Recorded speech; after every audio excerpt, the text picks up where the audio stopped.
Good morning, YouTube. 50 plus here.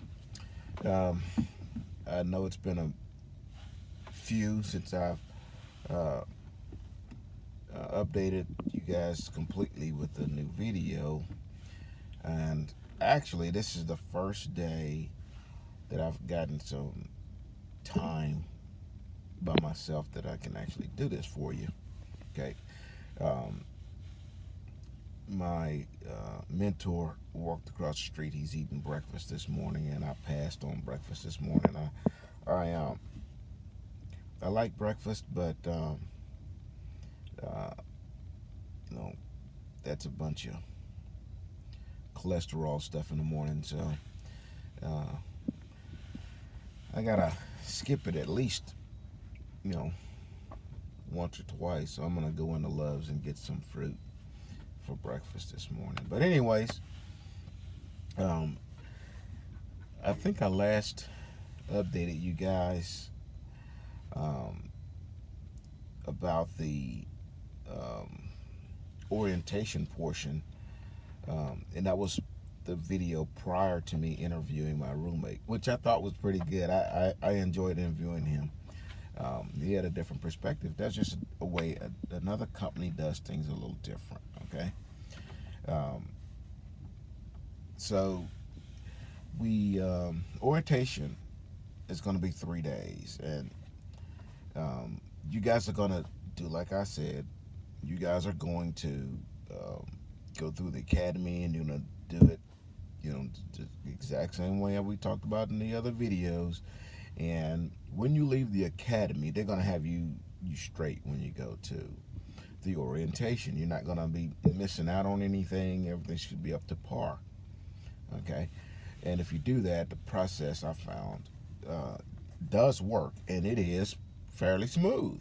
Okay, now the first day I thought was kind of in fact, it was a waste. We didn't necessarily have to go on the first day of orientation, but it's a requirement. They need you there, and I say that because coming from the academy, all your ducks are in a row. When you show up, you're good. But when you show up, about less than half of us were from a Swift Academy somewhere. Okay, and everyone else were new hires in some way, shape, or form. They came from some other company or whatever. Okay, and they ended up having to go get physicals. They end up having to get background check, hair follicle thing, and we sat there in class and waited and watched them come and go. I would have much rather saved that Monday with time with my family, but I don't make the rules, and I don't know. I just kind of wish that part would have been different. Okay, but nevertheless, they run you through the things that you're gonna need while you're on the road and while you're in the truck, your macros and company policy and all that good jazz. And they're going to give you a little booklet, so you can always refer back to the information they gave you. But it was really, honestly, 1 day of information that they gave you in 3. Okay? The hotel. It's only 3 days. It ain't it ain't as nice as the hotel they put you up in when you going through the school, but you're in the school for like 3 weeks. So I mean, I don't have much of a complaint. I just want to let you know what to expect when you get to the orientation, and they put you in the hotel at the orientation. Okay, again, it's not a bad hotel. It's just aged, and bathroom was kind of small, and depends on who your roommate is. You may have a good time, or you may have a bad time. I don't know. You can upgrade. I think it was $65 for the 3 days. Not $65 per day, but $65 in total, and you can get your own room. And I figured it's only 3 days. I mean, how bad could it be? I mean, and it turned out to be not bad. So I saved $65. Otherwise, you can pay that money, get your own room, and bounce on the bed, turn flips, or take long bubble baths. I don't know, whatever you want to do in the room by yourself, but that's an option. Okay, so on Monday was the first day of orientation, which meant on Wednesday was my last day of orientation. Now, I had scheduled Thursday morning to go to the background check fingerprint people for my hazmat. Remember, I did the hazmat before I left, so I have doubles and triples, and I have tanker, and I actually passed the hazmat. I just got to get the fingerprint and stuff done. So I figured I'd get my mentor. Maybe he'd get there on Thursday evening or Friday or Saturday. I don't know. And while I was in Wednesday in class, they assigned us a mentor, and during a break I gave him a call, and turns out he's downstairs in the driver lounge. Of course, Lancaster's driver's lounge ain't really all that. It's okay, but anyways, it's not a big terminal, so it is what it is. So my mentor is downstairs. He's in the driver's lounge waiting on me, and he ended up leaving, picking up the load, and coming back to pick me up. But I actually left that evening. As soon as class is over, I gathered as much stuff as I could in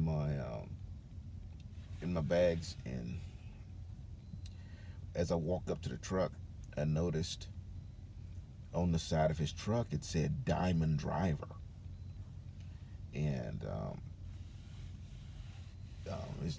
he's got a nice truck. It's a Kenworth T680, and it's 2018, and it's a nice truck,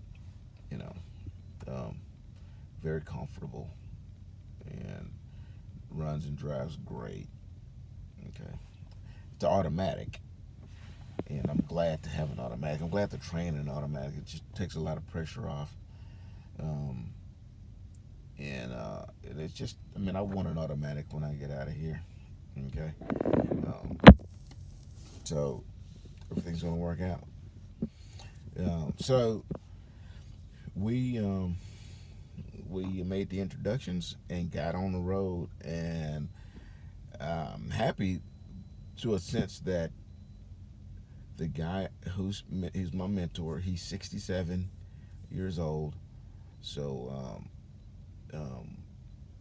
we get along great, and he just has the same type of work mentality that I have, so they're doing a pretty good job partnering you up.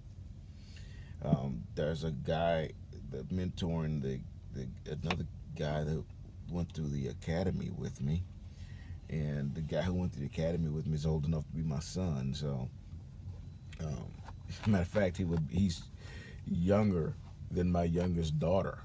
So, they mentored him, they partnered him with a guy, and I heard him talking to the guy, and I knew automatic that the guy he was talking to was, they were going to jail. He was a younger guy, and that he may not have worked well with me. And I've talked to him since then, and I actually have when I talked to him yesterday, I was about 9 hours ahead of him. And I don't know why, you know. You know, maybe they had the weight on the load or something. I don't know. But I can tell you, the guy that I'm with is rolling. That's why I hadn't had an opportunity to stop and call you guys, or I mean, call you. I hadn't had a chance to update you with a video. I mean, he got us rolling. We're rolling. I mean, I'll be at my 50 hours tomorrow, and then I'm willing to bet you by this same time next week, I'll be over the halfway mark. So we're rolling. Right now, I'm sitting in California, and you know, I haven't spent a whole lot of time outside of Houston, so I'm getting to see some pretty cool stuff. I'm enjoying it. The transition from school to the Swift Academy, to the orientation, and then to a mentor's truck, I thought was handled a little, or say mishandled a little through the orientation side of it, but I was wrong. They know what they're doing, and all we have to do is quit trying to anticipate on what's going to happen and just let the people do their job. And they do it right. They hook you up with the right people. They make sure that you're compatible, as compatible as possible when you get into the truck. And it's working out real well for us. Again, my mentor's a really good guy. We get to chat and talk, and we have some things in common, and we listen to some books while we're driving, and that helps pass the time, and I'm enjoying it. I am, and he's really informative. You know, he don't try to push a whole bunch of information on you. As things happen, as they occur, he'd teach you, which is great. Of course, when in California, I've never driven in the mountains, and I've obviously never driven a big truck in the mountains. So, and since I'm doing, 95% of the driving, I got an opportunity to do that. He taught me how to use the Jake brake, and it's an automatic. So he taught me how to put the thing in manual mode. And I'm gonna tell you something. He showed me how to take off from a standstill with a load with the transmission in manual. So